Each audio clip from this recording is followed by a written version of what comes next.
huge thank you to mpb.com for sponsoring this week's video. All right.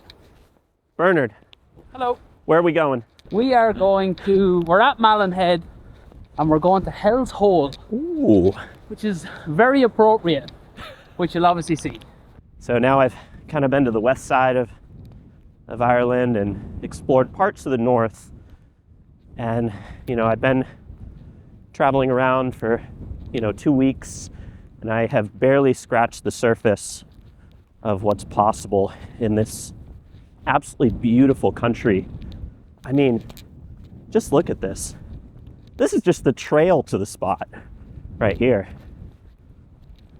I mean, I could shoot anywhere in here, like right down there in this beautiful cove with the waves. Oof, look at just the sheer cliffs with that water pouring in. Oh my gosh. But we're almost there to the final shooting destination, and I am really excited right now because I've wanted to see this place for many years, and I finally have the chance to see it with my own eyes, maybe take a few photos. We'll just have to see. Once we got to the top of the hill, the views were absolutely amazing. And to start off the session, I decided to pull out my 100-400 lens to focus in on some massive waves crashing against the rock formations on the right side. And here's the shot.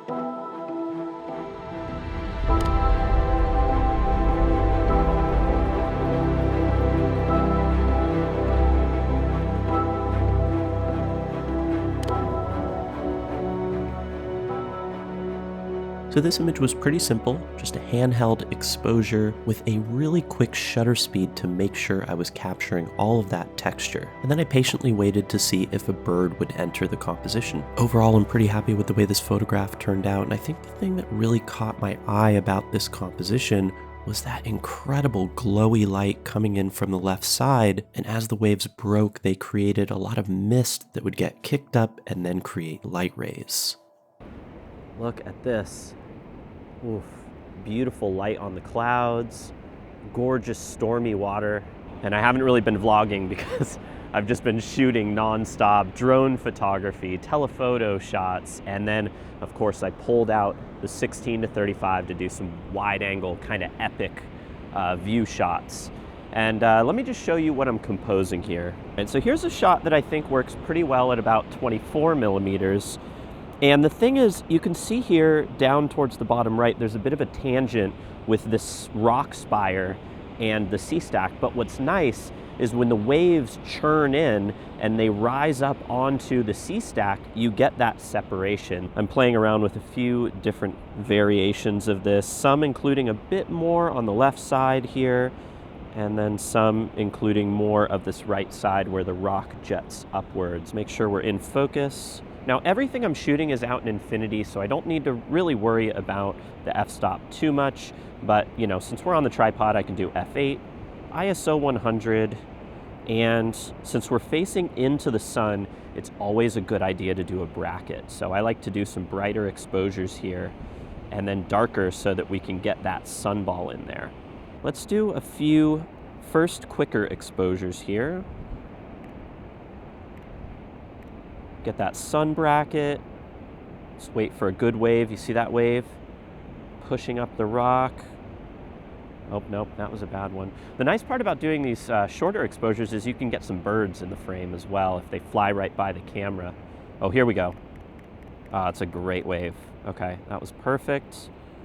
Okay, and then to do my long exposure, I have a filter that I don't know where I put it. I thought it was in my pocket. Maybe I lost it. I hope I didn't lose. No, here it is. Okay. So in order to do my long exposures, I'm using the Case Magnetic ND64 filter. This is the one that I tend to use for sunsets. So I'm just clamp that onto the camera, and now we have the ability to do a much longer exposure. Oh my gosh, look at that wave. Wow. That was so cool. That one pushed almost all the way up the sea stack.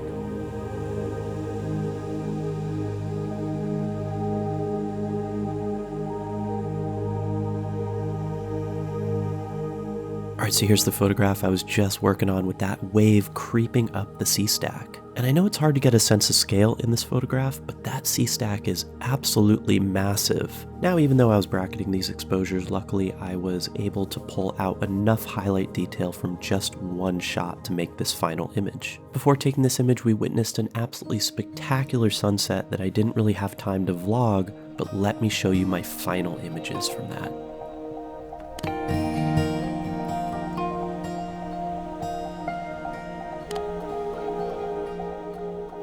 This might have been some of the most dramatic glowy light I've ever seen on the coast, and it definitely made a huge impact on these photographs. So for pretty much all of sunset, I stuck with the same composition. I found a perspective that I really liked and tried to balance out the scene, and then I just waited to see how that light would shift over time. And this is something I love doing when I'm visiting certain spots. If I have my composition picked out, I'll just wait and see how those lighting conditions change the overall photograph. So here's all 4 images, and now I would love to hear from you. Which lighting do you think worked best for this composition? Please let me know in the comments.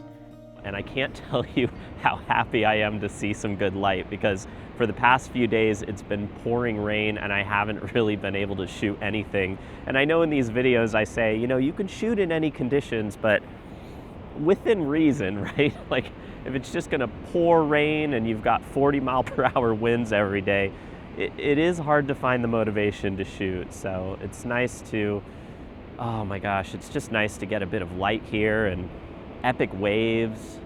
So taking a quick break from this sunset, I want to show you a few wide-angle seascapes that I shot with Bernard a few days prior. And this was one of the only spots in Ireland where I actually got in the water. To capture these, I'm mainly sticking with a 0.5 second exposure and then making sure to do an exposure bracket for the background and the sun. Now I ran into a bit of a problem in Ireland where I realized my 16mm lens was not wide enough to capture a lot of these scenes. So I ended up having to do a ton of panoramas, and specifically for this spot, it just wasn't working out very well. Then Bernard kindly lent me his 12-24 lens to use for these images, and I quickly realized I was really going to need to pick this lens up for my future trips. When I got back home and looked at the full price, it was a little bit out of my range. And that's where today's sponsor comes in, mpb.com. I was able to head over there and pick up this lens for almost half off pre-owned. mpb.com is fully transparent and shows you actual pictures of the piece of gear you're buying from different angles so you can see exactly what you're getting. Everything ships directly to your house. They have pretty much every camera that I've used over the years to create some of my favorite images, and you can pick any of these cameras up for a very affordable price. If you want to save money on your purchase or even pay for your purchase, you can also sell your pre-owned gear, which is a great way to make a little bit of money on the side for gear that you're not using that just is sitting in your closet, or pay for new gear that you want. So if you're looking to snag a new piece of gear, I highly recommend checking them out. Link in the description. All right, now back to the video.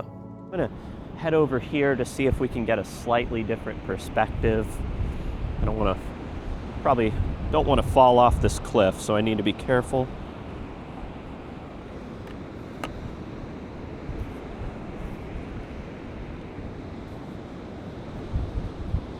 See, this composition, it looks really cool from, you know, my eyes, but it feels very unbalanced with the sea stack right here and then just kind of this empty gap on the right side. But, you know, it's worth just looking around and seeing what looks interesting. After this, I decided to climb down the hill a little bit to see if I could get a different perspective at twilight. One of the most epic locations I've ever been to. Amazing. Amazing. Yeah. Look at this. Look at that. Just incredible dramatic rocks. We got the sea stack out there. The waves are just, I mean, it's really hard to put into words just how incredible this is. As I stumbled my words just now. And also look at this guy. Hello. Just like doing the craziest things, getting the craziest shots. Man, that glow, the reflected light glow is pretty spectacular right now. You know, it might not be quite as epic as what sunset was, but it's really nice.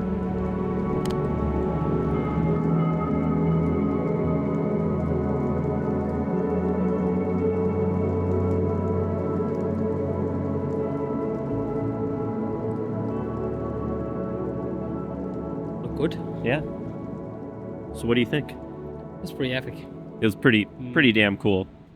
That is, I've been here obviously dozens of times, but I've always had beautiful light, always, but it was more direct, and tonight was very direct, but we had it direct, then we had the cloud come in, which made it pure dramatic, and then we had drama and light. And then it kind of got covered by clouds, and you had the light really isolated just out to the distance, and it was just kind of cool seeing the transition between it all, I think. Do you think this is your favorite outing you've had here before? 100%, yeah. Oh, Yeah. nice. Yeah. No, it was. That's speaking, he's been here a lot. No. It was like, it was unbelievable. Like, and I obviously have been here loads of times, and I was panicking on composition, man. I was like, this is not happening. The lights start coming up, but thankfully I got there in the end. Classic. Yeah, it's Nice, been man. fun though. I thought the perfect way to cap off this Ireland trip would be to share some aerial video that really shows off how incredible this country is, as well as a gallery of my favorite landscape photography from the adventure. I really hope you enjoy watching.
The thing that really made this trip for me wasn't just the photography, it was also the incredible people I met along the way. So I want to thank my friends Bernard, Nigel, Darren, and Mads for making this trip one of my absolute favorites I've ever taken. If you want to learn more about how I take and process my images, you can check out my workshop page on my website. If you enjoyed this video, please give it a thumbs up and consider subscribing to the channel for more. And yeah, I'll catch you in the next one.